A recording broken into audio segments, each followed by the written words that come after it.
그러면 첫 번째 발표 말씀을 듣겠습니다. 부산광역시의 공공보건의료 지원단의 박미주 팀장님이 발표해 주시겠는데요. 박미주 팀장님은 뭐 오랫동안 이쪽에 그 공공의료 쪽에 일을 같이 해와서 뭐 아시는 분이 많이 계실 것 같아요. 보건학 박사를 하셨고요. 그동안 인천의료원에서도 인천의 공공의료 지원단 활동도 하셨고, 그리고 지금은 이제 3년 전부터는 부산시 공공보건의료 지원단의 책임 연구원으로 공공의료 정책 연구를 담당하고 계십니다. 그래서 아마 2012년 이후로 경험이 한 거의 10년 정도 공공보건의료 지원단 활동에 경험이 있는 분이고 해서 여러 또 중요한 시사점 말씀을 좀 주실 것 같습니다. 그러면 박미주 팀장님의 발표를 부탁드리겠습니다. 네, 안녕하십니까. 부산시 공공보건의료지원단 박미주라고 합니다. 먼저 저희 그 자장님께서 소개를 너무 거창하게 해주셔가지고 아직 발표를 시작도 안 했는데 마음의 부담감을 안고 일단은 네, 말씀을 드리겠습니다. 먼저 오늘 일단은 말씀드릴 내용은 저희 지원단의 조직에 대한 설명, 그리고 저희는 그 사업을 하는 기관이 아니다 보니까 시민 참여 기반의 성과라고 이제 주제가 정해지다 보니 그 관련된 내용으로 진행했던 연구 과제의 주요 결과에 대해서 말씀드리고, 향후 이 결과를 바탕으로 했을 때 저희 지원단들은 앞으로 어떤 역할을 하면 좋을지 이렇게 세 가지로 말씀을 드리겠습니다. 일단 저희 지원단의 구성부터 말씀을 드리면 다른 지원단들과 조금 차별화된 점이 팀 이름 자체가 시민건강팀이라고 딱 되어 있습니다. 그래서 시민건강팀이라고 하지만 크게 세 가지 축으로 지역의 보편적인 건강 증진 사업을 하고 있는 보건소와 관련해서 뭐 조직적으로 어떻게 강화돼야 되며 어떤 식으로 보건소 역량 강화를 하면 좋을지에 대한 연구가 한 파트가 있고, 또 다른 한 파트로는 조금 더 취약한 지역에서 활동을 하고 있는 마을건강센터, 동단위에서 사업을 수행하고 있는 마을건강센터와 관련된 연구, 그리고 마지막 하나가 일반인들보다 조금 건강 수준이 취약한 이주민이나 노숙인 그리고 장애인들을 대상으로 하는 의료 안전망과 관련된 연구들을 수행을 하고 있습니다. 그래서 오늘 제가 말씀드린 연구 과제 또한 전년도에 수행했던 소생활과 건강 증진 사업의 효과적인 연구 방안에서 수행했던 그 결과의 일부를 말씀을 드리도록 하겠습니다. 그래서 부산 먼저 결과를 말씀드리기 전에 마을건강센터에 대해서 조금 간단히 말씀을 드리자면, 이미 잘 알고 계시겠지만 뭐 사업에 이제 시민 참여를 할 수 있게 되는 기반들에 대해서 조금 말씀을 드리겠습니다. 마을건강센터에서는 일단은 만든 취지 자체가 소생활권 건강증진 사업 추진하기 위해서 2010년 11년 그 11월 기준으로 현재 70개 정도 있고, 2022년까지 전동에 만들겠다라는 목표에서 지금 점차적으로 확대가 되고 있고, 처음에 이제 설치 운영됐을 때는 취약 지역에 먼저 만드는 것을 목표로 했지만 보편적으로 이제 건강 수준이 좋은 지역에서도 만들자 이런 논리로 지금 확대 운영되고 있습니다. 그래서 여기에서 이제 사업을 주체적으로 운영하는 그 구성 요소들이 사업을 하는 담당자, 공무원이 되고, 그다음에 마을 간호사, 마을 활동가 이렇게 있습니다. 그래서 마을 활동가로 활동을 하시는 분들이 지역사회 주민분들이시고, 지역에서 오랫동안 활동하신 뭐 마을 문고라든지 아니면 건강활동 이외에 다양한 활동 경험들을 가지고 계신 분들 자체가 일단 사업의 주체로서 활동을 하다 보니 다양한 시민 참여 기반의 경험이 있으신 분들이 중심으로 운영이 되는 게 이제 설계가 되어 있습니다. 그리고 기존의 보건소 사업과의 가장 차별화된 점이 여기 잠깐 색깔 표시로 죄송합니다. 되어 있는데, 주민 조직화라고 해서 이거에 대해서 좀 이제 간단하게 말씀을 드리면, 그 마을 건강 간호사 아까 말씀을 드렸는데, 이분들은 내소하는 그 주민분들을 대상으로 가족 전반적인 문제들을 가지고 스크리닝을 하셔서 건강의 문제들 아니면 이런 건강 문제를 같이 해결할 수 있는 지역의 주민들은 누가 있을지, 그리고 그 주민들을 중심으로 그 건강을 개선할 수 있는, 건강 문제를 개선할 수 있는 활동들을 제시를 해주는 역할을 하게 되고요. 아까 말씀드린 활동가분들은 소자 중심이 아니라 아웃리치, 그러니까 지역에 나가서 건강 문제를 가지고 있고 비슷한 건강 문제를 해서 조직할 수 있는 내용들을 이제 건강 간호사와 얘기를 듣겠죠. 그래서 이분들이 내소에서 상담을 통해서 건강 동아리나 뭐 이런 활동들을 자기 스스로 건강 관리를 할 수 있도록 주민 조직화라는 것이 기본적으로 마을건강센터에는 탑재가 되어 있습니다. 네. 그래서 저희 이제 말씀드린 연구에 대해서 이제 좀 설명을 드리면, 제목이 소생활권 그 단위의 건강증진 사업의 효과적인 운영 방안 연구라는 제목으로 시작을 했습니다. 그래서 이게 평가의 그 연구의 필요성으로는 주민 참여 건강 증진 사업을 그동안 평가를 한 적이 없다는 것에 기반해서 연구 과제를 수행하게 됐습니다. 그러면 실제로 마을 건강센터가 잘 운영이 되고 있었는데 참여하는 주민들에 대해서는 평가를 단 한 번도 하지 않았냐? 하긴 있었습니다. 근데 이게 마을 건강 조사라는 이름으로 지역에서 그 일반 주민들을 대상으로, 아무래도 마을 건강 조사다 보니 지역사회 건강 조사의 축소판이라고 해야 될까요? 건강 행태와 관련된 문제들을 물어보고 지역에 대한 환경에 대해서 주민들은 어떻게 느끼고 있는지, 우리 지역은 살기 좋다고 생각하는지, 건강 수준의 문제에 있어서 뭐 어떻게 개선되면 좋을지, 그러니까 실제적으로 참여는 많이 이루어지고 있지만 소극적이고 그냥 인지 마을 건강센터를 알고 있냐 이 정도에 대한 평가의 내용이 있었기 때문에 참여에 대한 내용을 조금 더 포함시킨 조사를 하면 좋겠다. 그래서 마을 건강 조사에 주민 참여 과정을 포함시켜서 앞으로 마을 건강 조사를 한다면 참여에 대한 내용이 반영되었으면 좋겠다라는 취지를 가지고 마을 건강센터에서 건강 동아리 활동에 참여하고 있는 주민분들 대상으로 주민 설문 조사를 실시를 했습니다. 그래서 평가 도구도 부산 지역에 맞게끔 개발을 해서 하면은 가장 좋았겠지만, 이미 서울에서 개발된 그 서울시 건강 생태계 조성 사업에 했던 주민 참여 조사에 대한 설문 조사를 활용을 해서 똑같이 소지역 단위 사업을 하고 있는데 서울시와 차이점이 있다면 어떤 점들이 있는지도 조금 비교를 해보려고 일단 요 평가 도구를 활용을 했습니다.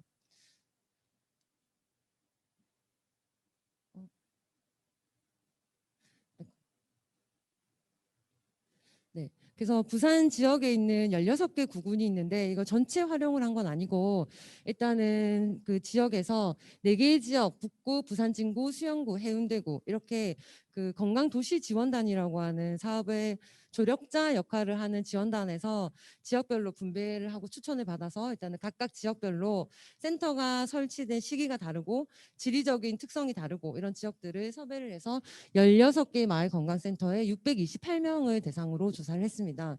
그래서 저희가 처음에 이제 조사를 할 때 어떤 결과가 나올지 서울시랑 상당히 뭐 나올지 기대를 하고 있었던 내용들이 사실 궁금했던 점이라고 해야 되나 있긴 있었는데, 막상 조사를 해보니 뭔가 드라마틱한 결과가 나왔다라고는 말할 수가 없어가지고 일단 요약만 제가 해서 왔습니다. 그래서 조사 결과를 보시면 조사한 주민들은 지역과 상관없이 일단 보건사업에 정기적으로 참여하고 있다라고 말씀을 했습니다. 그래서 이 정기적인 참여라고 하면 각자 해석의 의미가 다르겠지만, 뭐 마을건강센터에서 운영하고 있는 건강 동아리에 주기적으로 참여한다라는 의미인 것 같고, 그러면은 이런 활동을 어떻게 해서 참여를 하게 됐냐라고 물어봤을 때 아까 그 사업의 주체라고 말씀드렸던 지역단체 소개 또는 활동가의 권유로 참여를 했다라고 말씀을 응답한 확률이 가장 높았습니다. 그래서 이 활동가분들은 지역에서 그 정해진 매뉴얼이 없기 때문에 각자 나름의 방식으로 지역에 대한 이해 아니면 주민들에 대한 이해를 바탕으로 권유하고 뭐 활동하고 뭐 이런 역할을 하다 보니까 이분들의 권유로 참여를 실제로 하고 있다라고 말씀을 하셨고, 그러면 어떤 형태의 모임들에 이분들이 참여를 하고 있냐라고 물어봤을 때 건강 소모임에 대한 참석이 가장 많았습니다. 이 건강 소모임은 아까 조직화와 조금 이어지는 내용인데요. 조직화에서는 뭐 2명, 3명 비슷한 건강 문제로 만든 소그룹의 모임들을 하는 거고, 여기 이제 나와 있는 건강 소모임은 그렇게 만들어진 조직화 모임일 수도 있고 아니면 정기적으로 이제 활동하고 있는 건강 동아리의 개념으로도 이해할 수 있을 것 같습니다. 그래서 건강 소모임에는 뭐 대략 한 40% 정도, 그리고 나머지가 보건소에서 운영하는 교육 프로그램 강좌에 참여하고 있다.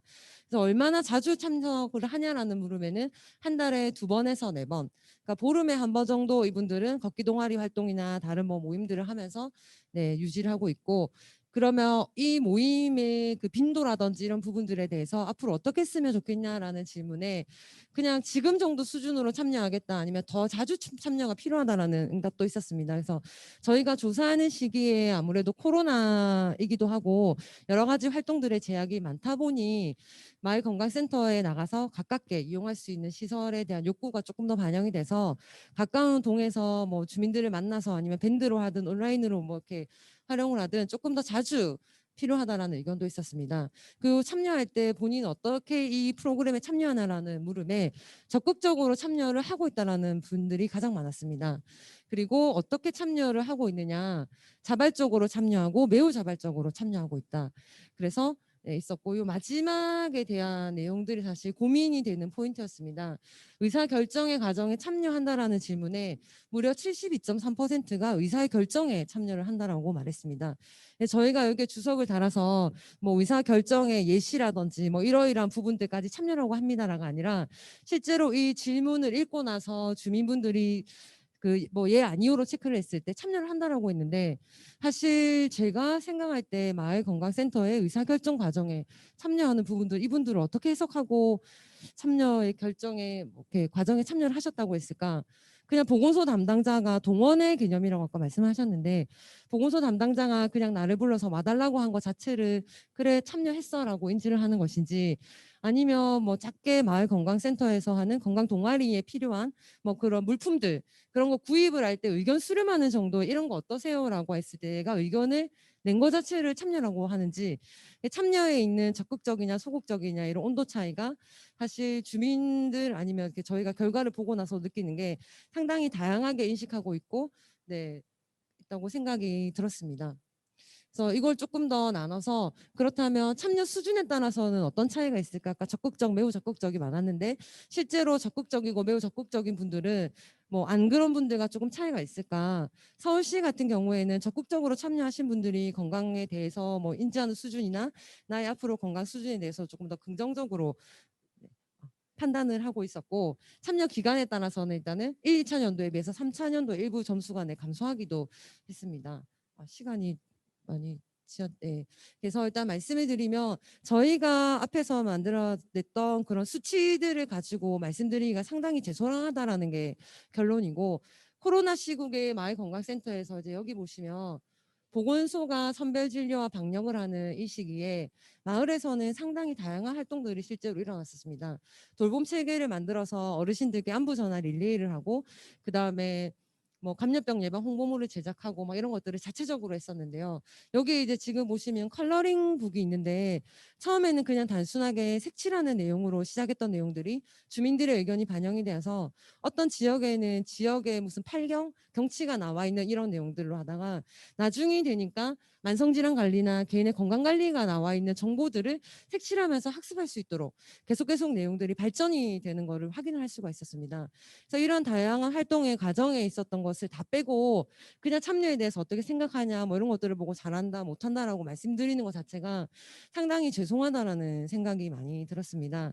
그래서 그럼에도 불구하고 이제 저희가 연구 과제에서 이제 냈던 내용들은, 일단은 뭐 지속적인 활동을 위해서 네트워크를 어떻게 확대 운영을 할지, 일단은 3년 차 정도 참석을 하게 되면은 건강 동아리 활동에서 약간 익숙해진 활동이다 보니 조금은 뭐라 그래야 되나요? 예전보다는 조금 더 소극적으로 참여를 하게 되면서, 네, 인식의 전환이 좀 필요한 시점이라서 컨텐츠를 조금 더 확대를 해야 된다라는 내용이 있고, 그리고 활동가분들이 조금 더 지속적으로 안정적으로 활동할 수 있도록 이것들을 네, 제한 그 활동가의 고용 보장 등을 일단 연구 과제 쪽에서는 이제 제안을 했었습니다. 죄송합니다.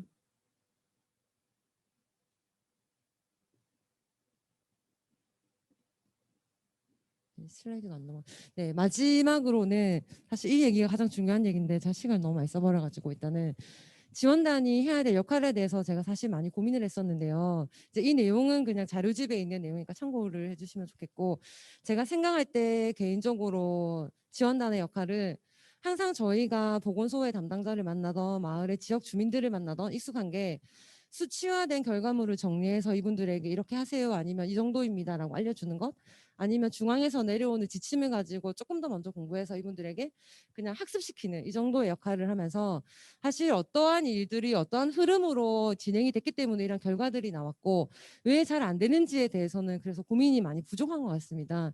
그래서 마을 건강센터를 통해서 가장 많이 느끼는 점이, 그동안에 조금 부재했던 항상 한 발짝 뒤에서 관찰자 입장으로 뭔가 얘기를 해주거나 이런 것들을 많이 하는데, 이후에 이제 비슷한 과제를 수행하거나 사업을 함에 있어서는 조금 더 적극적으로 그런 과정에서부터 참여하고 이분들의 의견을 적극적으로 듣고, 그리고 사업을 수행할 때 가지고 있는 활동가, 그 사업 주체들 간의 활동가, 그리고 간호사, 보건소 담당자, 이분들 간의 온도차가 상당히 크게 되어 있습니다. 그래서 각자가 할 수 있는 일의 역량에 대한 평가도 다르고 주변 사람들로부터 사업을 수행함에 있어서 받는 지지라든지 이런 것들이 상당히 온도차가 큰데 이런 부분들을 어떻게 줄여줄 수 있을지에 대한 고민을 가지고 일을 하면 좋겠다라는 게 제 생각이고 앞으로 지원단들이 함께 그런 고민들을 같이 했으면 좋겠습니다.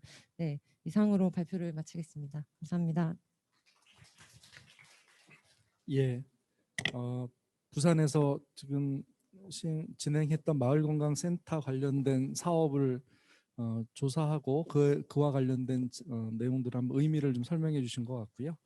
거기에 지원단의 역할에 대한 것까지 해주신 것 같습니다. 뭐 말씀 잠깐 들으면서 아까 김창학 교수님 잠깐 말씀하셨던 코로나19 상황에서 사실 시민들의 참여가 보이지 않았다라는 말씀에 이면을 다른 면에서 또 그런 참여의 일부가 있었다는 것도 좀 확인이 되는 듯해서 좀 더 관심 갖고 한번 들여다볼 주제인 것 같습니다. 말씀 잘 들었고요. 그러면 이어서 두 번째 발표 말씀을 듣도록 하겠습니다. 두 번째 발표는 경상남도 공공보건의료 지원단의 이정래 팀장님께서 해주시겠습니다. 아마 경남에서는 이제 주민참여 사업 인프라 확충 방안에 대한 연구를 진행하신 걸로 그 내용도 말씀을 주시는 걸로 발표 자료가 되어 있습니다. 이정래 팀장님은 보건학 박사를 수료하셨고요.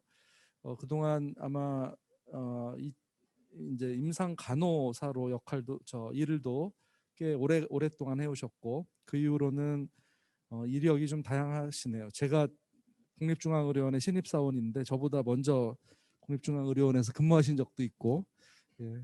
그리고 지금은 제주대에서도 이제 일을 하셨고 최근에 2019년부터는 경남 공공보건의료 지원단에서 팀장으로 일을 하고 계십니다.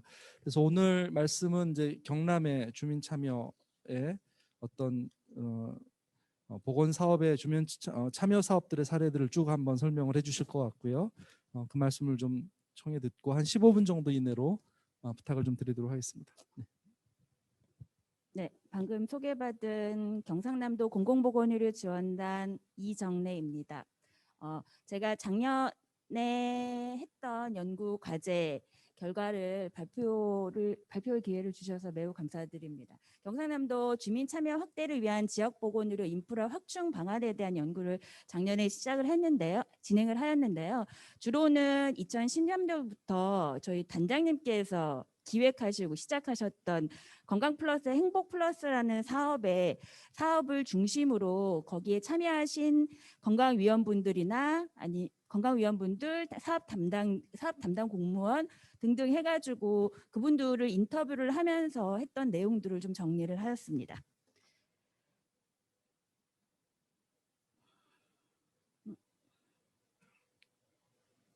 잠깐. 네. 아이고 안 되는데. 죄송합니다. 아이고 안 되지. 제가 조작을 잘못하는 것 같습니다. 어떻게 이쪽으로? 네, 죄송합니다. 제가 조작이. 오늘 발표 내용은 이런데요. 앞부분은 대부분 다 교수님들께서 다 발표를 해주셔서 그냥 간단하게 넘어가고 뒤에 사례 중심으로 설명드리도록 하겠습니다. 네, 주민 참여는 뭐 이래서 목적이나 방법에 따라서 여러 다양하고 저도 요 사달이 나왔습니다. 건강 이슈에 대해서 주민 참여 필요성들이 많이 얘기되는데 이론적 관점에서는 요구와 수요와 공급이 같이 일치하기 때문에 밀접하게 연관 측면에서 그리고 뭐 주민들이 기획하는 그런 참여의 권리가 있다 이런 측면이 있고요. 실리적 측면에서는 자원이 부족한 지역에서 주민 자원을 활용해가지고 하는 방법들에 대해서 그다음에 건강 이슈에 대해서 사회적 압력을 통해서 좀 더 환경 개선이라든가 이런 측면에서 좀 활용할 수 있다는 측면에서 주민 참여가 건강 이슈에 대해서 필요하다 이런 설명들이 있습니다. 정치적 관점에서는 당연히 보건의료 전문가의 합법성, 우월성에 대해서 주민들이 믿고 신뢰할 수 있는가라는 신뢰 문제들이 있을 수 있고요. 그다음에 지역 주민들이 자원봉사를 참여를 유도할 수 있는 그런 방법들에 있어서도 건강 이슈에서 주민 참여의 필요성이 제기되고 있습니다. 그러나 이 주민 참여가 모든 방식에서 다 옳다고 모든 학자들이 다 그렇게 얘기하지는 않습니다. 기본적으로 시간과 비용이 워낙 많이 드는 과정이니까 아까도 그 성남시 의료원에서 17년 동안 물론 여러 가지 사안들이 있긴 했지만 어쨌든 시간이 길고 지난한 과정이라는 측면과 그다음에 개인의 권리 보호가 한편으로는 서비스 질 저하로 갈 수 있는 그런 과정이 있다는 거, 그다음에 보건 전문가가 더 우수한 의사 결정자로서 역할을 수행한다는 입장에서 반대 입장들을 하고 있긴 하지만 여러 다양한 의견들이 있고 복잡성에도 불구하고 그 건강 불평등을 줄이기 위한 그런 방법으로서 주민 참여의 필요성들이 많이 이야기되고 있습니다. 그래서 주역사의 중심의 이런 주민 참여 방법들은 크게 이제 체계적 문헌고찰을 통해서 나온 바들인데요. 크게 카테고리를 나누면 4가지 방식입니다. 지역사회 역량을 개발해서 지역사회에 있는 자원들을 활용하는 그런 지역사회 개발론, 이런 측면에서 좀 접근하는 것들이 있고, 자원봉사 및 동료로서 그래서 자원을 활용하는 거, 그다음에 협력과 파트너십, 그러니까 민관 협력 말씀하셨는데 협력 및 파트너십을 형성하는 그런 측면이 있고요. 그다음에 지역사회 자원을 활용하는 이런 4개의 카테고리로 해서 여러 가지 다양한 방법들이 활용되고 있고, 하나하나 다 범위, 대상 이런 것들이 많은 차이들이 있었습니다. 국내에서는 주민 참여가 지역사회 및 주민 건강에 미치는 영향들을 살펴보았을 때 중장기적인 성과를 평가하는 논문들은 찾기 좀 어려웠습니다. 그래서 단기적인 관점에서 보았을 때 주민의 건강 행태나 건강 검진율과 같은 그런 예방적 행태 개선에는 효과가 있었고, 그다음에 사회적 자본이라든가 지역사회의 신뢰, 주민과의 신뢰 이런 측면에 있어서 파트너십 형성 이런 것을 향상하는 그런 계기들을 주었던 측면이 있지만 여전히 많은 개선해야 할 과제들이 있다고 해서 나온 것들이 주민의 인식 향상을 참여에 대해서 좀 인식 향상을 하기 위해서 참여 교육이 활성화될 필요가 있고, 의사결정 방식에 있어서도 민주적인 의사결정 방식이 모든 것 주민 참여한다고 모든 방식들이 다 상향식 의사결정 방법이 아니라 상향식 의사결정 방법을 하는 경우들이 많이 있고, 지역에 권위 있는 사람들의 의사결정을 주로 따라가는 그런 경향들이 있기 때문에 이런 측면들도 있다. 그리고 지역사회 기관들의 파트너십 형성이라든가 그다음에 공식적인 지원 네트워크의 필요, 그다음에 지역 특성에 맞게 유연한 운영 방식의 실현 이런 것들이 그 과제로 제시되었습니다. 그래서 제가 살펴본 사례는 크게 4가지입니다. 2010년도부터 경상남도에서 시작한 건강플러스 행복플러스 사업에 대한 거고요. 그다음에 그 밖에 주민 참여에서 맞춤형 방문건강관리 서비스라고, 이건 이야기에서 나온 것처럼 방문건강관리이긴 한데요. 요거에서도 이제 건강위원회라는 거 이런 거 측면이 있고요. 그다음에 주민자치 공공서비스, 이거는 왜 생뚱맞게 여기서 나왔나 하시겠는데, 여기에서도 주민력 강화 이런 측면이 좀 있어서 그런 거고, 이제 건강생활지원센터에서도 운영 원리 중에 주민 참여가 중요한 운영 원리로 되어 있어서 크게 4가지 사업에 대해서 했습니다. 건강 플러스 행복 플러스 사업은 주민 주도형 건강 증진 사업이라고 표시할 수 있고요. 표준화 사망비가 높은 건강 취약지를 중심으로 해서 5년 또는 6년 정도의 기간 동안에 사업비를 지원하면서 좀 그래도 사업치고는 좀 길게 긴 호흡을 가지고 진행을 하는 사업이라고 할 수 있습니다. 그래서 2010년도에 했던 1기 사업에서는 40개의 읍면동이 참여를 해서 사업을 종료를 하였고요. 2기에서는 지금 현재 진행 중에 있습니다. 22개의 읍면동에서 지금 사업을 진행 중에 있습니다. 주요 활동은 건강위원회를 구성을 하고 상근 코디네이터를 채용을 해서 중심에서 코디 역할을 하는 그런 사람들을 운영을 하고 있습니다. 지역 내에 있는 주민이 하는 거고요. 그다음에 지역사회 건강조사나 건강토론회, 지역의제 발굴을 통해서 해결방을 모색하고, 그리고 주민들이 직접 나서서 건강지진 프로그램도 기획하고 운영하는 이런 사업 운영 방식을 가지고 있습니다. 아까 말씀드렸다시피 건강 취약 지역을 대상으로 한 거기 때문에, 그래서 저희가 이번에 그 표준화 사망비의 변화 추이를 살펴보았을 때 1기에서도 보면 점차적으로 표준화 사망비는 감소하고 있는 거를 좀 볼 수 있고, 그다음에 가장 높은 표준화 사망비를 가진 지역과 낮은 사망비를 가진 지역 간 격차도 많이 감소하는 추세를 확인하실 수 있습니다. 그리고 사업 지역과 비사업 지역 간 표준화 사망비를 보았을 때 전체적으로는 사업 전 2004년에서 2007년까지 하고, 그리고 가장 최근 자료하고 비교했을 때 전체적으로는 표준화 사망비가 경남 평균 또 다 감소한 걸로 볼 수 있습니다. 그래서 일기 지역이 가장 많이 감소한 측면을 볼 수 있지만 여전히 경남 평균이나 실시하지 않은 지역이라 하면 관광 취약지 선정에 있어서 되지 않은 지역이기 때문에 그 전에도 조금 괜찮았던 표준화 사망을 괜찮았던 지역인데 그 지역보다는 약간 좀 더 아직 높은 표준화 사망비를 하고 있기는 하지만 그래도 격차는 많이 감소했다 이런 측면이 있습니다.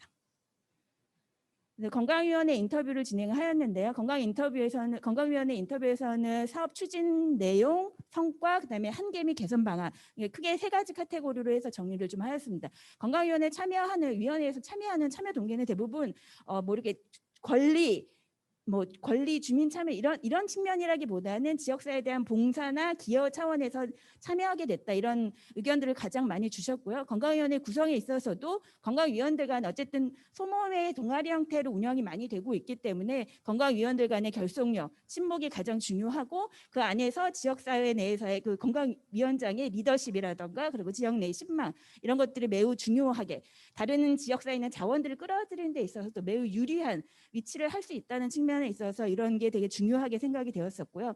사업 내용과 방식에 있어서는 뭐 지역사회 기반에서 다양한 방식으로 뭐 노래교실이라던가 지역에 따라서 노래교실이라던가 웃음치료라던가 아니면은 걷기, 환경 개선 그리고 어떤 지역은 조선소 때문에 환경 문제가 있어서 그거를 개선하는 걸로 해가지고 좀 중장기로 해서 개선까지 갔던 사례들도 좀 있었습니다.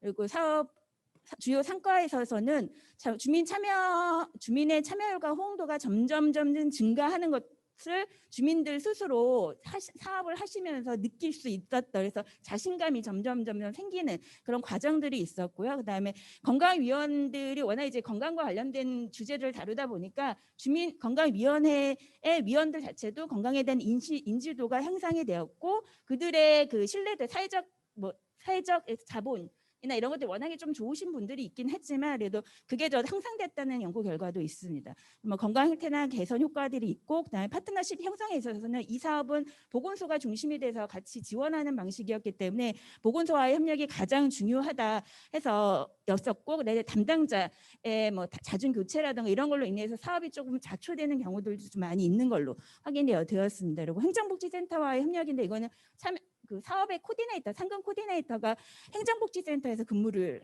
했거든요. 그래서 그러다 보니까 다른 이제 거기 안에 있는 여러 뭐 이제 그 지역에 있는 주민의 자원들을 활용할 수 있다는 측면에서 행정복지센터와의 협력이 매우 중요한 요소로 작용을 했었습니다. 한계 및 개선 방향에 있어서는 기술 지원 측면에 있어서는 지속적인 역량 강화 교육이 필요하다라는 측면이었고 주민 참여가 점점 단계를 올라갈수록 더 다양한 방법의 주민 참여라든가 이런 것들이 교육이 돼야 되는데 그런 측면에 있어서는 매우 사업 지침이나 이런 것들이 좀 많이 좀 단순화되어 있던 그런 사업들이 좀 있어서 그런 거에 대한 아쉬움들이 좀 이야기 됐었고 그다음에 지속적인 관심과 예산 지원이 필요하다. 왜냐하면 5년, 6년 사업이 지난 이후에 지속적으로 유지되었던 곳들이 한 14개, 40개, 1기 사업지역 중에 40개 중에 한 14개 지역이 있었거든요. 근데 그러다 보니까 예산이 끊기니까 행정적 관심도 끊기고 어디 가서 모임을 할 수 있는 장소도 마련되지 않았던 그런 측면들이 있어서 그냥 100만 원이라도 좋다. 100만 원이라도 좋으니 예산만 지원해주면 우리가 그래도 사업 돈으로 하는 게 아니라고 그래서 행정적인 지원도 이런 것도 좀 필요하고 이거는 실은 건강위원회 법적 근거하고도 좀 연결되는 문제라고 할 수 있습니다. 이게 사업비 자체의 지원의 문제라기보다는 이게 지속 가능성을 담보하기 위해서는 이런 근거 마련 이런 것들이 좀 필요하다라는 인식들이 좀 많이 있었습니다.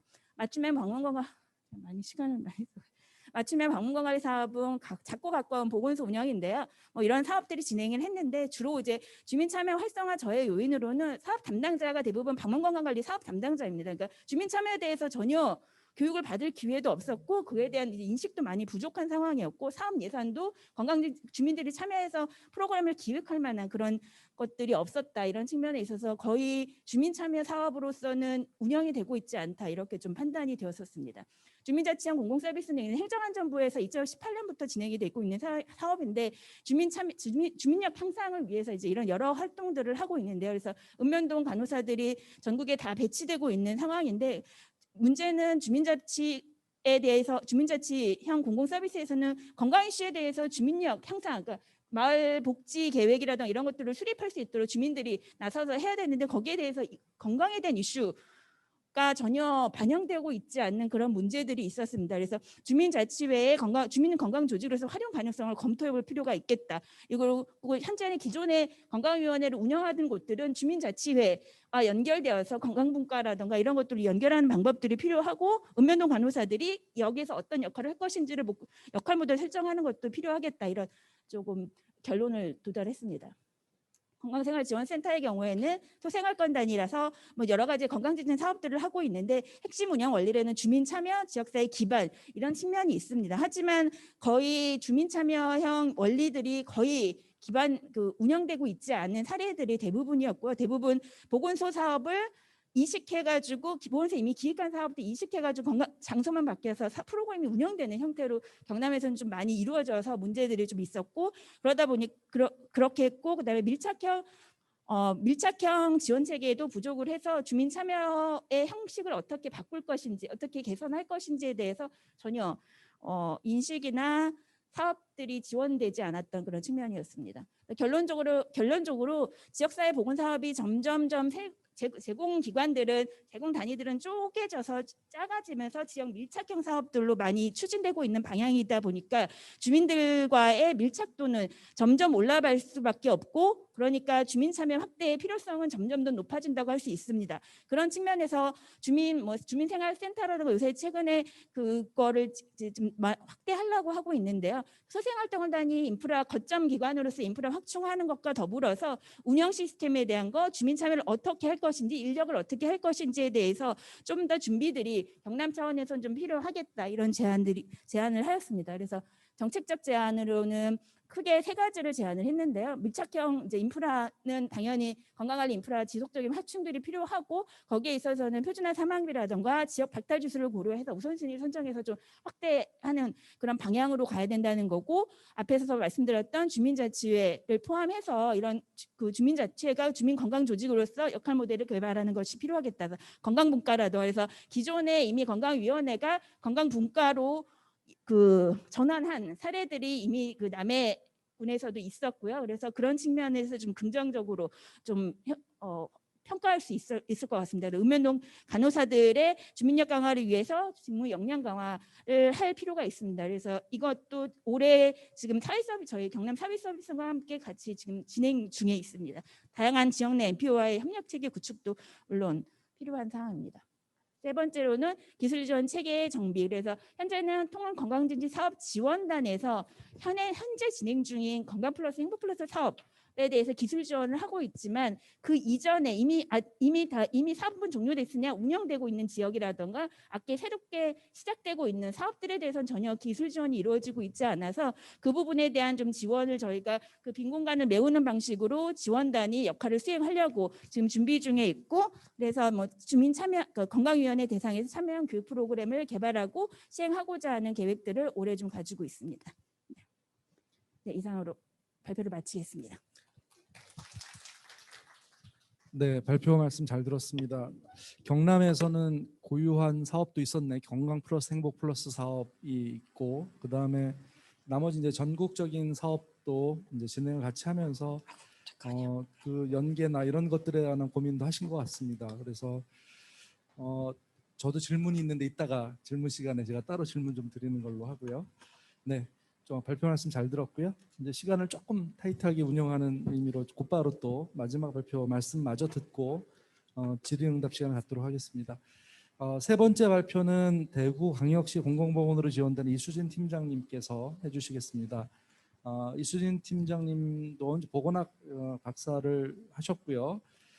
박사학위 논문이 좀 제가 사전에 자료를 보니까 경상북도에서의 주민 참여의 정도와 건강 상태 변화 이런 주제로 박사 논문도 쓰셨고 그래서 아마 이쪽 영역에 전문성도 있으시고 관심도 많으신 것 같습니다. 그래서 일단은 대구의 어떤 다양한 활동들 말씀을 좀 연구 사업 포함해서 듣고 이따 좀 필요한 질의응답 시간 또 궁금증들은 좀 물어보도록 하겠습니다. 그러면 지금 설명드린 대로 대구 지역에서의 시민 참여 기반 성과에 대한 말씀을 좀 부탁드리겠습니다. 안녕하십니까. 다시 발표자로 인사드리게 됐습니다. 대구시 공공보건의료지원단 협력지원팀장 이수진입니다. 먼저 경남이나 부산처럼 아카데믹한 연구는 아니지만 신생지원단으로서 조금 말랑말랑한 연구사업 경험을 말씀드릴 예정이고요. 저희가 작년에 출범을 했었거든요. 그래서 작년에 출범해서 짧은 기간 동안 대구에서는 시민 참여를 위해서 어떻게 고민하고 진행하였는지 거기에 포커스를 둬서 발표드리도록 하겠습니다. 목차는 대구시 지원단의 구성 및 사업 방향 그리고 시민 참여 기반 연구 사업과 향후 계획에 대해서 말씀드리겠습니다. 저희 지원단은 여기 작년 7월에 출범이 되었고요. 옆에 보시는 가족 사진과 같은 저희 비상근의 단장님과 부단장님 그리고 5명의 연구원으로 총 7명이 있으며 정책개발팀과 협력지원팀으로 구성되어 있습니다. 그리고 지원단의 사업 방향은 2020년에는 대구광역시와 구군보건소, 공공의료기관, 유관기관을 대상으로 사업 기반 구축 추진을 위해서 진행을 했었고요. 2021년도에는 조금 더 사업을 구체화하고 대구 시민 및 이해 당사자로 사업 대상을 확대 추진하면서 시민과 함께하는 사업 발굴을 추진하기 위해서 그 전략을 삼고 이제 모색하고 있습니다. 2020년에 진행하였던 시민참여 기반 연구사업 내용들입니다. 주로 공공의료에 대해서 시민들이 생각이 어떠한 건지를 알아보는 사업들을 진행했었는데요. 첫 번째로는 시민과 함께하는 공공의료 토크 콘서트, 각 분야의 시민 패널 8명을 모시고 시민이 생각하는 공공의료에 대해서 토론하고 시민 참여를 이끄는 자리를 가졌었습니다. 두 번째로 1,300여 명의 시민의 시점으로 공공의료의 첫 번째 시민인식도 그 설문조사를 실시했었고요. 대구시 보건소 주민참여 건강사업의 현황 분석을 하는 연구사업을 진행했었습니다. 이번 발표에서는 첫 번째와 두 번째 연구사업을 위주로 말씀드릴 예정이고요. 먼저 공공의료 토크 콘서트입니다. 토크 콘서트의 목적은 토크 콘서트 이후에 이제 시민들이 공공의료에 대한 인식을 전환하고 시민 참여의 거버넌스 구축에 이 행사 하나로 되진 않겠지만 거기에 대한 밑바탕이 되고자 저희 지원단의 출범식과 함께 실시하게 되었었는데요. 일단 시민들이 이제 지원단에 대해서는 조금 생소하실 것 같아서 저희 우측에 보시면 지원단 소개 영상 이제 일부의 자장을 하실 자석 전환 시간에 한번 보여드렸었는데요.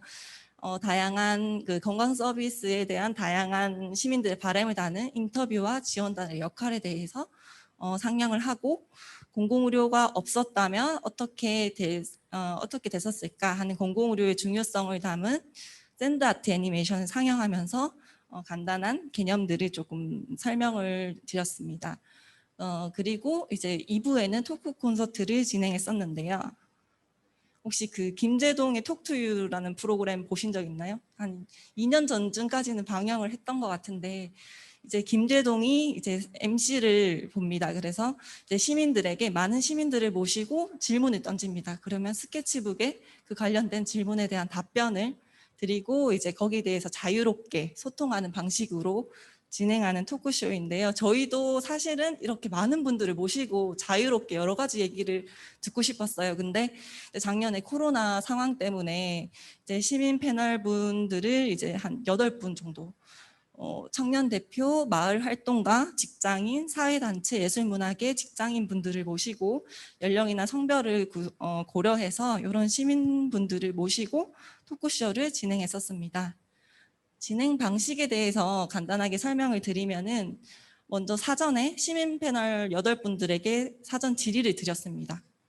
뭐 예를 들어서 당신과 공공의료는 어떤 관계인가요? 라는 질문을 드리고 거기에 대한 이제 키워드 답변을 받았습니다. 그래서 예를 들어서 뭐 소통이 안 되는 사이라든지 줄타기라든지 내가 받을 수도 줄 수도 있는 관계, 이런 답변을 받았었고요.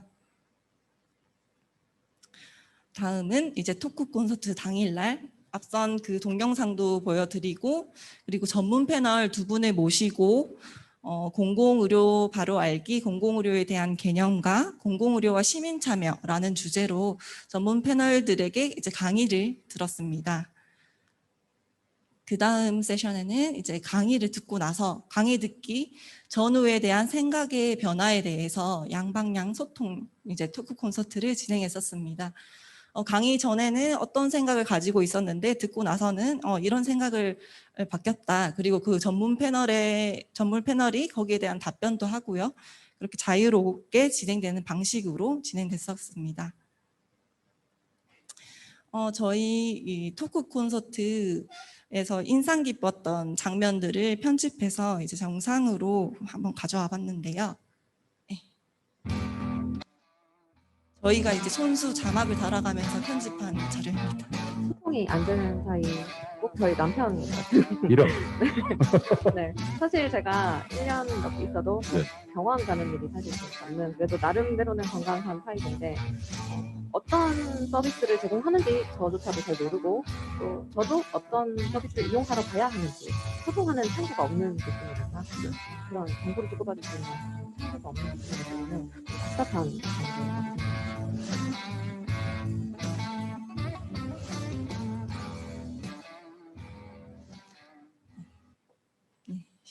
이런 사례가 있었고요.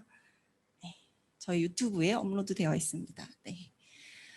이 외에도 공공의료에 대한 인신전환 우수 사례가 있어서 몇 가지를 소개해 드리겠습니다. 먼저 공공의료 서비스 대상에 대한 인식전환 사례가 있었는데요. 오래된 병원, 대구의료원을 떠올렸을 때 이제 먼저 떠올렸던 거는 오래된 병원, 유공자, 공공이라는 것을 떠올렸었는데 강의 이후에는 열린병원이라는 의견이 있었고요. 두 번째로는 저소득층, 비용이 저렴하다, 복지, 코로나를 떠올렸었는데 다음에는 이제 누구나 경대병원이라는 의견이 있었습니다. 대구 의료원을 진료 목적으로 가본 적도 없었고 내가 정상적으로 가서 진료를 해도 되는 병원인지 모르고 계셨다고 하시더라고요. 그리고 국립대병원이 공공병원인지도 몰랐다라는 분이 생각보다 되게 많으시더라고요. 그래서 이제 두 가지 사례를 봤을 때 단순하게 이제 공공병원은 이제 취약계층을 위주로 하는 병원이다라고 생각을 가지셨는데 강의 들은 이후에는 모든 국민 시민을 대상으로 적절한 서비스를 받을 수 있는 곳이다라는 의견이 인식 전환 사례가 있었습니다. 다음은 공공의료를 대하는 자세 전환 사례가 있었습니다.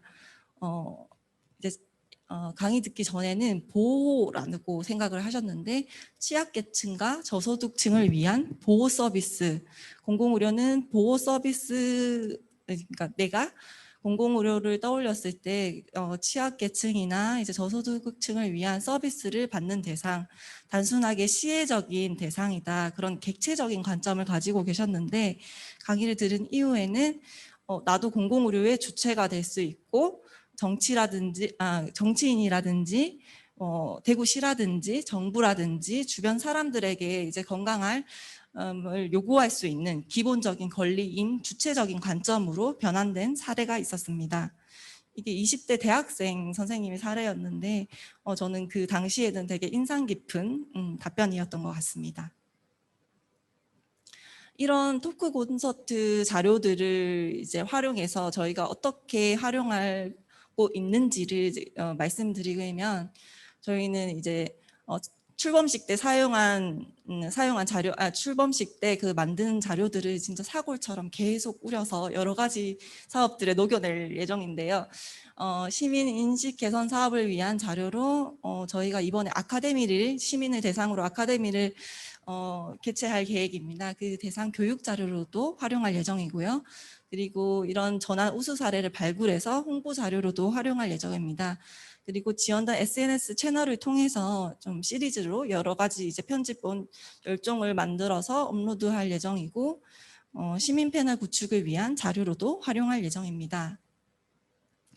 다음은 공공의료 시민 인식도 조사 주요 결과입니다. 대구에서는 사실 공공의료에 대해서 이제 설문 조사를 한 것들이 없더라고요. 그래서 첫 번째라는 데 의의가 있었었고요. 대구광역시에 거주하고 있는 만 19세 이상 시민 1,300명을 대상으로 온라인 웹 패널 조사를 실시하였습니다. 조사 내용은 응답자의 일반적인 현황과 공공의료에 대한 인식도, 공공병원에 대한 인식도, 공공의료에서 시민 참여 인식도로 구성이 되어 있었습니다. 그 주요 결과를 살펴보면 공공의료에 대한 이미지를 물었을 때 이제 공공의료라는 단어를 들었을 때 상반되는 두 단어 사이에서 어디에 더 가깝다고 있는지를 물어봤었거든요. 그래서 수익보다는 공익성, 저렴한 진료비, 취약계층 대상, 낮은 인주소 저희가 조금 예상할 수 있었던 그런 결과들을 확인할 수 있는 조사였던 것 같고요. 두 번째로는 공공의료에서 시민 참여 인식도를 살펴봤을 때 공공의료와 내가 관련이 있다라고 답변하신 분들이 53.3%였고 시민들이 이제 공공의료에서 시민들의 참여가 중요하다라고 답변하신 분들이 87.8%. 그리고 공공의료의 역할 강화를 위해서 시민들이 어떤 역할을 해야 될지를 여쭤봤었을 때 일단은 공공의료기관을 많이 이용하는 게 되게 도움이 될 것 같다라는 게 제일 많은 답변을 주셨고 그 다음으로는 지방정부 및 정당 등의 공공의료 정책에 대한 요구와 감시가 시민들의 주요 역할이다라고 생각하시는 분들이 계셨습니다. 다음은 이러한 시민인식도 조사를 어떻게 활용했는지를 말씀드리겠습니다. 먼저 시민 대상으로는 주로 이 관련된 이제 언론 보도 자료를 저희가 뿌리기만 했었거든요. 근데 이 뿌리다 보니까 자연스럽게 토론회의 근거 자료가 생기면서 토론회가 생겼더라고요. 그래서 올해 이제 이번 6월에 이제 대구의료원 공공성 강화 정책 제안 토론회가 개최될 예정이고 저희 지원단에서도 어느 정도 그 관련된 내용을 지원할 계획입니다. 그 다음에 전문가를 대상으로는 조사 결과를 활용해서 이런 소식지를 제공하고 실무자분들에게도 그런 보고서나 여러 가지 자료들을 활용할 수 있게 공공의료기관의 보고서도 제공할 예정입니다. 네. 다음은 향후 계획입니다. 공공의료에 대한 시민들의 인식과 요구도 파악을 위해서 이렇게 지속적으로 이슈 파이팅을 이어갈 예정이고요. 시민 참여 기반 연구 사업 및 정책 개발을 단계적으로 추진할 예정입니다. 2021년에는 시민과 함께하는 공공보건의료 아카데미를 개최해서 공공의료 시민 서포터즈를 양성하려고 하고 있습니다. 저희가 국민건강보험공단과 협약을 맺어가지고 공동 주최를 할 예정이고요. 그 시민들의 이제 공공의료 교육을 통해서 시민들의 공공의료 역량 강화를 해서 단순하게 이제 수동적인 참여가 아니라 주체적인 참여를 이끌 수 있도록 그리고 정책 개발, 자체적으로 정책 개발 입안 과정에도 이제 노력할 수 있도록 그 김창익 교수님이 말씀하신 그 정치적 상상을 이끌어낼 수 있는 과정을 지원할 수 있는 목표를 가지고 있습니다. 다음은 공공보건의료 심포지엄, 시민과 함께하는 공공의료 토크 콘서트 두 번째 이야기를 개최할 예정이고요. 그리고 공공보건의료에서 시민 참여 방안 도출 및 운영 방안 연구를 지속할 예정입니다. 저희가 이런 사업들을 진행하면서도 조금 혼란스러운 점들이 많이 있더라고요. 그래서 참여에 대한 현실과 이상의 괴리를 좀 좁히기 위해서 수동적인 참여가 아니라 어떻게 하면 공공의료에서 주체적인 참여를 이끌어 갈 수 있는지 되게 고민이 많이 됐었는데요. 그래서 지원단이 어떻게 그 사이에서 어떤 역할을 할 수 있을까? 우리가 사업단도 아니고 그러니까 대민 사업을 하는 기관들이 아니다 보니까 어떤 역할을 할 수 있을까? 그런 정체성의 혼란이 오기도 했었고요. 그래서 조금 고민을 하다가 뭐 건강보험공단이나 뭐 대구 테크노파크라고 IT 사업을 주력하는 그 지원하는 기관들이 있는데 그런 기관들과 함께 조금 더 대민 사업을 접근할 수 있는 기관들과 함께 유기적으로 협력을 해서 좀 지원을 하려고 하고 보건 분야에 국한된 게 아니라 조금 더 여러 가지 다양한 분야에서 좀 사회 생태학적으로 접근할 수 있는 그런 방안들을 조금 시도하려고 노력하고 있습니다. 그래서 저희 지원단에서는 이런 역할 개발을 위해서 노력하고 있고 중앙에서도 그런 시민참여 거버넌스 구축을 위해서 시간이 다 됐다고. 예. 거버넌스 구축을 위해서 많은 큰 그림을 그리고 계실 거고 시도에서도 공공보건의료위원회를 구성하시면서 시민들을 이끄는 그런 여러 가지 고민들을 하고 계실 것 같습니다. 그래서 이런 많은 곳들에서 많은 기관에서 고민하는 것들을 역할 개발을 조금 더 구체화하고 같이 협력하고 고민할 수 있는 자리들을 많이 만드는 것이 필요할 것 같습니다. 네, 이상으로 발표를 마치겠습니다. 경청해 주셔서 감사합니다. 예, 이수진 팀장님 이 대구의 재밌는 또 시도들을 설명해 주셨습니다. 토크 콘서트하고 인식 조사가 어떻게 또 쓰여졌는지까지 아주 재미있게 잘 말씀해 주셔서 인상 깊게 잘 들었던 것 같습니다. 그러면 잠깐 장례 정리를 하고요. 이제 질의응답 시간을 갖도록 하겠습니다. 앞에 좀 정리 부탁드리겠습니다.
예, 시간을 조금 절약하기 위해서 지금 곧바로 질의응답 시간을 갖도록 하겠습니다.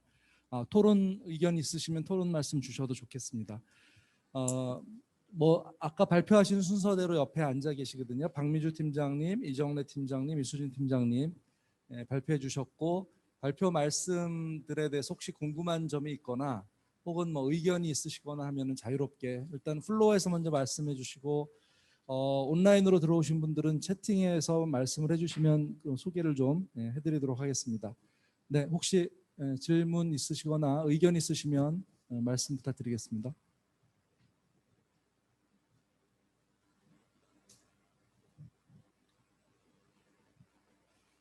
없으시면 제가 먼저 우리 두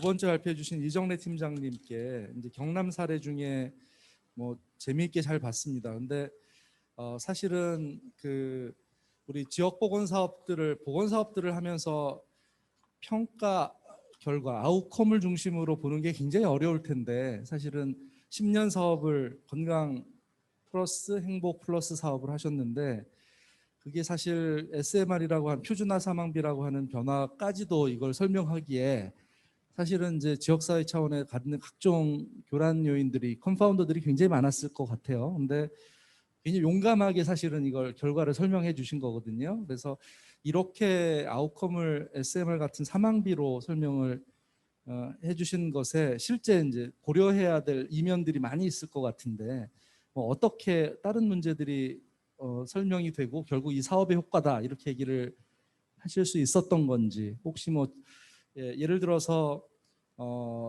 실제 1기와 2기는 또 사업의 그 효과의 크기도 차이가 있고 그다음에 경남의 보편적 평균적 수준보다는 어찌 보면 2기 사업은 뭐 조금 더 적은 값을 갖기도 하고 뭐 이런 거거든요. 그래서 물론 이걸 하나로 다 그냥 쉽게 설명할 수는 없겠으나 보건 사업을 평가하는 함에 있어 이런 지표를 활용할 수 있는 것의 의미와 뭐 문제 한계와 이런 걸 좀 설명해 주실 수 있을까요? 네, 당연히 이게 기간도 워낙에 이제 긴 거였고 그거 말고도 여러 가지 사망률을 평가할 수 그러니까 사망률의 원인을 규명할 수 있을 만한 여러 다양한 요인들이 있어서 아마 표준화 사망비만 가지고 이 사업을 효과를 평가하는 거는 당연히 무리가 있는 거로는 이해를 하고 있습니다. 근데 다만 이 건강 플러스 행복 플러스 사업 지역을 선정하는 데 있어서 표준화 사망비가 주요한 근거로 작용을 해서 그 지역을 선정을 하였기 때문에 그 지역들이 어떻게 사망비가 어떻게 변화되었는지 정도를 보았고 그래서 그거를 이제 뭐 수치화 하다 보니까 이렇게 분석 그룹핑을 해가지고 분석을 하다 보니까 그렇게 나온 거고요. 이것만 가지고는 이 사업 건강 플러스 행복 플러스 사업으로 인해서 사망비가 줄었다고는 표현하기는 좀 어려울 것 같습니다. 다만 이제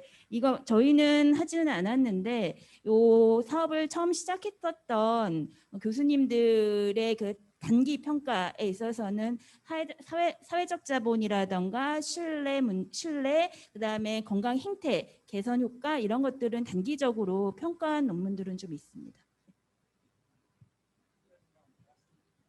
말씀 듣다가 추가로 사실 건강 플러스 행복 플러스 사업처럼 10년 이상 사업을 유지하는 거는 제가 보기에 굉장히 어려운 일일 것 같은데 다른 지역에서도 예를 들어 이렇게 오랜 기간 동안 사업을 유지한다고 하는 것의 비결이나 이 과정에서 겪었던 뭐 어려움들 뭐 이런 말씀 추가로 좀 가능하실까요?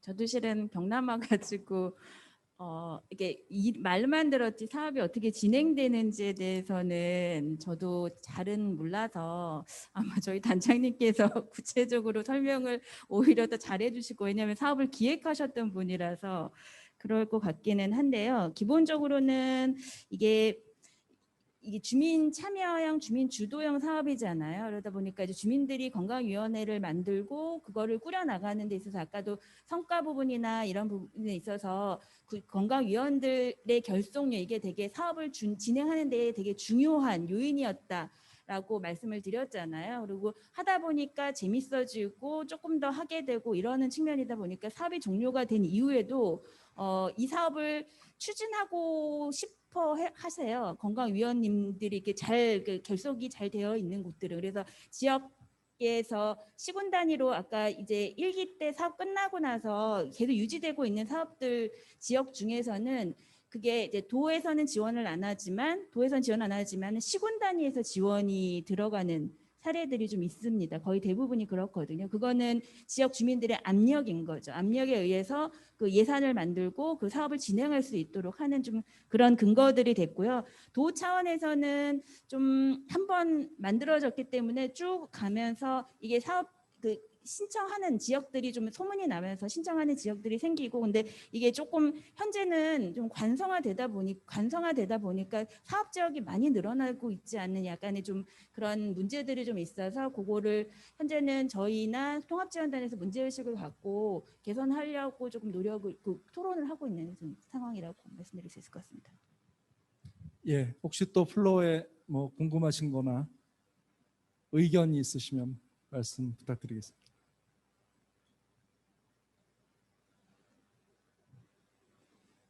네.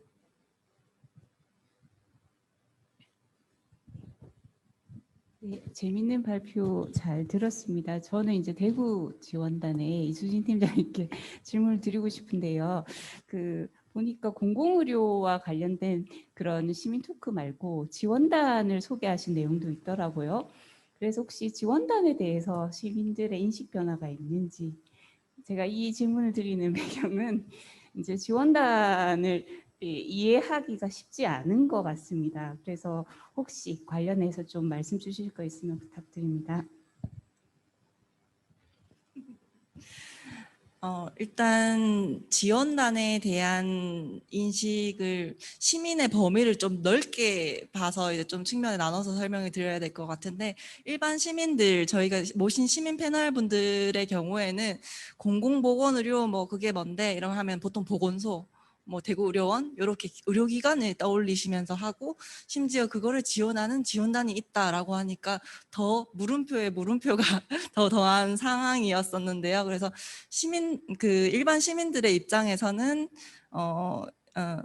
아예 없던 지식이 전무한 상태에서 이런 공공의료기관이 이런 기관이 있고 이렇게 같이 지식이 같이 들어온 것 같아요.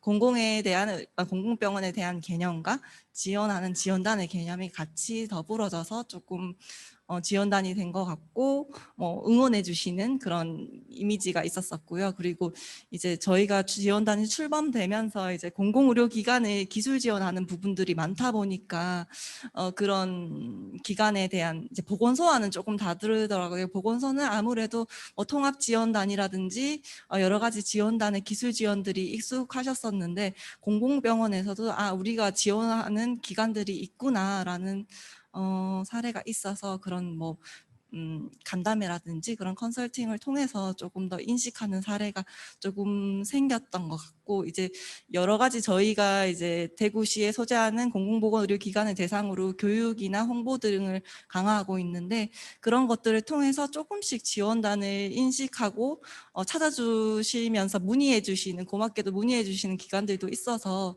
그런 사례가 조금은 변화되지 않았나라고 생각을 합니다. 네. 예.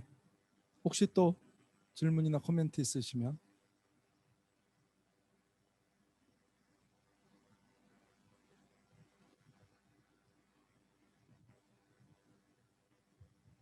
안녕하세요. 저는 경남 공공보건의료 지원단의 홍현미입니다. 저희 박미주 팀장님이 질문 안 받으셔서 발표 잘 해주셨는데 제가 한 가지 질문 드리겠습니다. 그 시민 참여 관련해서 연구하실 때 4개의 지역을 조사하셨잖아요.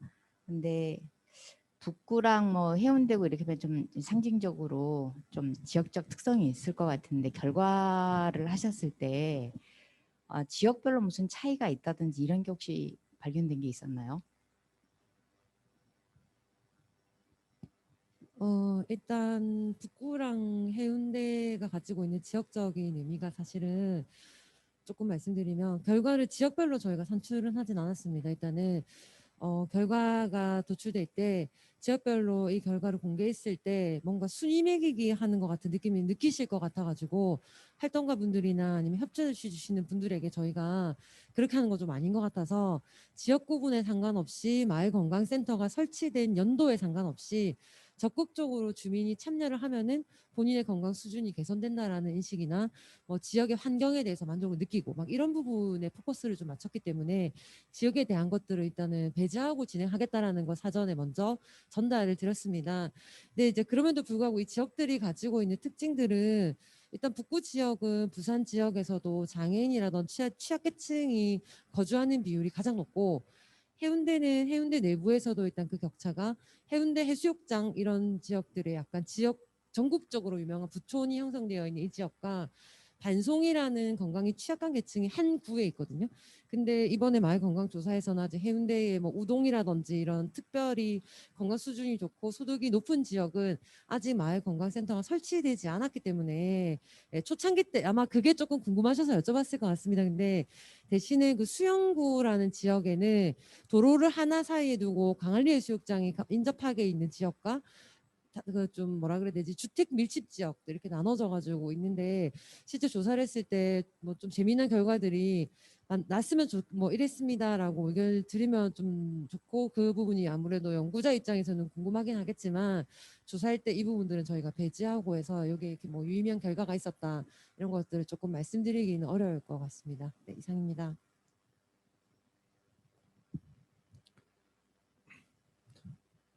예.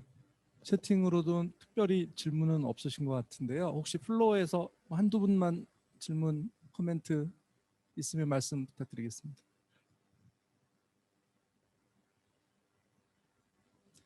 예. 뭐 특별히 없으시면 뭐 갑자기 말씀드려서 죄송하지만 우리 이영주 사무관님께서 저희 공공보건의료 지원단의 실무를 이제 담당하고 계시고 오늘 아마 저희 쪽으로 일을 시작해서 저희가 같이 자리하신 건 처음인 것 같습니다. 그래서 오늘 아까 이전에 이제 대표자 회의부터 지금까지 전체적으로 참여해서 보셨는데 혹시 마지막으로 한 말씀 좀 코멘트 해주실 말씀 좀 부탁드리고 토의를 마칠까 하는데요. 예, 부탁드리겠습니다. 예, 오늘 이런 오늘 전국 공공보건의료 지원단 회의를 처음 참석했는데요. 여러 가지 토론이나 발표, 질문들을 들으면서 제가 생각했던 부분은 저도 처음에 지도 공공보건 지원단 업무를 맡게 되면서 처음 듣는 용어였고 어떤 일을 하는 건지 또는 어떤 역할을 하는 건지 궁금했었는데요. 오늘 이 시간을 통해서 조금 좀 더 이해를 하게 되었고 그 필요성이라든지 참 많은 역할들과 좋은 일을 하고 계신다는 걸 오늘 알게 되었습니다. 그리고 오늘 주제도 시민 참여 부분이었었는데 소통이 저도 공공의료가 소통이 필요한가라는 점에서 의문을 좀 가졌었는데 아까 시민 참여가 되었을 때 건강도 아까 사망비가 낮아진다는 것처럼 그런 부분처럼 시민이 참여했을 때 건강권이 더 확보되고 그에 따라서 모든 시민들이 건강해질 수 있다는 부분에 대해서 좀 어느 정도 공감하게 되는 부분이 있었고요. 그래서 시도 공공보건 지원단이 앞으로도 시민들이 더 참여를 많이 하게 되고 그래서 시민들이 건강하게 되는데 많은 역할을 좀 더 해주셨으면 좋겠고 그런 부분에 있어서도 앞으로 많은 도움이나 지원을 할 수 있는 부분이 있다면 해드리겠습니다. 오늘 많이 발표해 주시느라 또 토론해 주셔서 많이 수고 많으셨고요. 앞으로 더욱더 깊은 토론이나 논의가 있었으면 좋겠습니다. 감사합니다. 예. 예, 그러면 혹시 뭐 더 질문 없으시면 이제 마무리를 하도록 하겠습니다. 오늘 발표 1부, 2부에 걸쳐서 시민 참여를 주제로 오늘 지원단 재단 연석회의가 진행이 되었고요. 아마도 그 과정에서 이제 시민 참여의 아주 근본적인 정의에서부터 아마 여러 가지 논의들을 말씀들을 해주신 것 같습니다. 그리고 코로나 상황을 맞아서 사실 시민 참여가 뭐 이런저런 조건으로 굉장히 어렵고 실제로 우리가 얘기했던 거에 비해 뭐 현장에서는 잘 벌어지지도 못했던 부분도 있었던 게 사실이고 그러나 역시 마찬가지로 문제 해결은 시민 참여를 통해서 해야 된다는 얘기들도 다들 주신 것 같고요. 그래서 앞으로 우리 공공보건의료의 발전을 위해서 지원단을 그리고 재단을 중심으로 아마 지역사회 거버넌스를 좀 잘 만들어 나가면서 시민 참여도 독려하고 그렇게 나가면 좋겠다 이런 의견으로 정리할 수 있겠습니다. 그리고 지금까지 12개 지원단 재단이 지금 만들어져 있고요. 그다음에 올해 내로 계획으로는 15개까지 지원단이 이제 확대가 된다고 제가 말씀드렸는데 9월 달에는 일단 울산에서 3차 연석회를 진행하도록 하겠습니다. 그때는 우리 현장의 가급적 지원 단원들께서도 좀 많이들 모이시고 아마 코로나 예방접종 끝나고 나면 아마 상당히 가능할 수 있을 것 같은데요. 그런 기회를 갖고 조금 더 현장에서 얼굴 맞대면서 깊이 있는 토론을 좀 다음번에는 가졌으면 좋겠습니다.